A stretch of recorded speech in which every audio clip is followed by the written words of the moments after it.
Mobile টাওয়ারে উঠে এক যুবকের আত্মহত্যার চেষ্টা, পুলিশ ও স্থানীয়দের চেষ্টায় প্রাণে বাঁচল যুবক।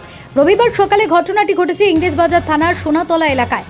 এদিন সকালে হঠাৎই সংশ্লিষ্ট এলাকায় থাকা একটি মোবাইল টাওয়ারের ওপর এক যুবক উঠে বসে থাকে, এমনটা লক্ষ্য করেন স্থানীয়রা।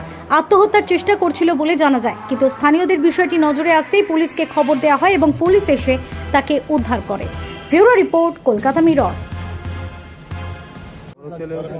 আমি মেয়েটাকে পছন্দ করি, মেয়েটাকে আমি বলতে পারিনি আজ পর্যন্ত, ওই কারণে আমি ঠিক আছে।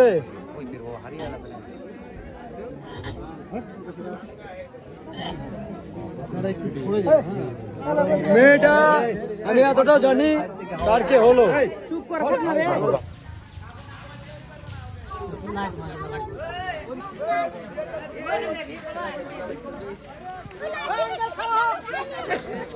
দেখ ভাই বোনের